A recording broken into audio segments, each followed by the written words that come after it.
Hi, Paul Sackis, Good News Planet. During National Hispanic Heritage Month, U.S. Army Reserve celebrates the contributions of Hispanic soldiers. Diversity and inclusion are vital to the force. And today we're honored to have Major General Albert C. Rosende, Commanding General of the 63rd Readiness Division located in Mountain View, California. And we're going to discuss achievements, contributions of the Hispanic Americans in the U.S. Army Reserve. Buenos dias, senor. Muy buenos dias, Paul. Thank you for having me this morning. It's an honor. The tremendous legacy of the Hispanic Americans dating back, I see here, to the Civil War. Give us a little history, and thank you very much for your service. Well, absolutely. Hispanic Americans have definitely contributed to the Army and the Army Reserve throughout history. Their contribution dates all the way back to the Civil War. Many Hispanic Americans have been recognized and been awarded the Medal of Honor. Over 60 Hispanic Americans throughout history have done so. And so they have a rich tradition of contributing tremendously to the units and outfits that they belong to, and we're very proud to celebrate Hispanic American heritage in the Army Reserve during this month. And we're proud to salute you. It says here 16% of America's Army Reserve is comprised of Hispanic American soldiers. That's correct. Yes, Paul, 16%, which reflects an 18% participation rate as far as Hispanic Americans in the overall population. So it's important that our Army Reserve reflects what the nation looks like. So it is important that we continue to have great participation of Hispanic Americans in the Army Reserve.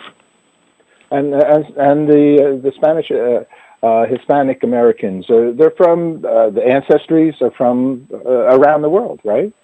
Absolutely. Obviously, Hispanic makes a nod towards Spain. All of those that have come from nations that were at one point in time part of the Spanish. So Mexico, the Caribbean, Central America, South America, all of those soldiers with that background are considered Hispanic Americans. And again, like you mentioned earlier, 16% of them participate or represent the Army Reserve. Okay. We literally have a Hispanic/Latino advertising and marketing company, and we've had for a long time, and reaching out to the community here in America and throughout the world. What a diverse and what an active community, and a great contributor to the goodness of America. Tell us a little bit about yourself. Are you from what part of America? Well, I was born in Cuba, and I became a naturalized citizen. I've served in the Army Reserve, graduating from college.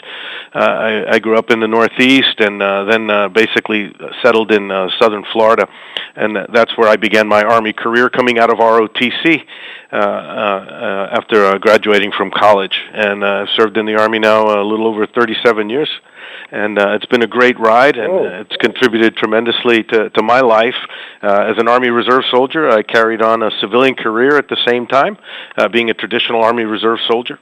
And so I've had the opportunity to really kind of have two careers in my life that I've been able to pursue, and it's given me great balance, great educational opportunities, great developmental opportunities, and I've really been able to really take advantage of both sides of my life, so to speak, and so it's been a great ride. We've been fortunate to be, in the older days, the Caliocho Festival, down there. Absolutely. Absolutely. What a big event that was. That is very special. What a special community down there. Tell us, why did you initially where did you learn about the U.S. Army Reserve? How did you know, and what brought you to it? Well, when I was in college and going through ROTC, that's when you really become a little bit more educated on the Army and the three components of the Army, the active Army, the National Guard, and the Army Reserve. I really enjoyed the fact that I'd be able to pursue a civilian career at the same time, having been able to settle in a home and continue to serve my nation and continue to serve in the Army Reserve. And so that's where I kind of really got interested in it, and then continued my career throughout. It's been very supportive of my civilian career. We depend on the great employers of the United States. We share their talented employees as soldiers and as their employees. And so it's been a great opportunity for the 37 years that I'm in. As an Army Reserve soldier, you're still required to go through all of the educational and developmental requirements throughout your career that you would if you were an active soldier. So you still go to advanced schooling and so forth. So it's been a great opportunity, and the Army has definitely contributed tremendously the Army Reserve has contributed tremendously to my life and my family's life. So the Hispanic Heritage Month, Esperanza, celebration of Hispanic heritage and hope. What are some of the kinds of things that are happening? Well, I can tell you that each unit is having its own recognition of Hispanic American Heritage Month. We try to capture that spirit as we come together to celebrate the contributions. So we reflect on the individual cases of contribution of Hispanic Americans going all the way back to the Civil War. I'd like to highlight one in particular. I was the commander of the 1st Mission Support Command in Puerto Rico, which is the one-star command that is in command and control of all of the units in Puerto Rico of the Army Reserve. Again, the 311th Mortuary Affairs Company was from Puerto Rico, was the first Army Reserve unit to be mobilized after 9/11. They were rushed quickly to the Pentagon to help recover after the attack at the Pentagon. They continued to serve throughout all of the global war on terrorism in Afghanistan, Iraq, and Kuwait, and have a proud service there. Also, the 65th Infantry Regiment out of Puerto Rico, they were known as the Burincaneers. They were mobilized and moved to Korea, and they fought valiantly in Korea.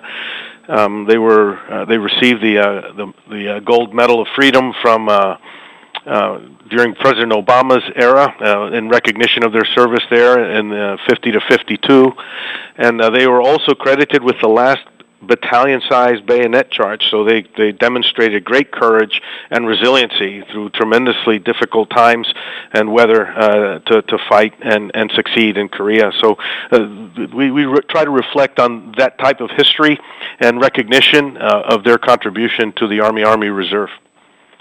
Oh, wow. I'll just throw in one more thing just because it's so.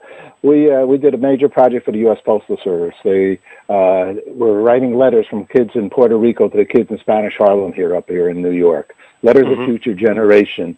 Then, unfortunately, the bombing in Oklahoma City occurred in one of the government buildings, and the children of Puerto Rico, both from the parochial and the public schools, wrote 10,000 letters, and we brought them on the plane, the major plane of the U.S. Postal Service, to give to the children that were affected by that bombing. What a great community in Puerto Rico. You were very fortunate to be there. Absolutely, they take great pride in service, and it's just a tremendous community to be in. The support that we receive, and the great soldiers that contribute to the Army Reserve's mission. They do just a great job there.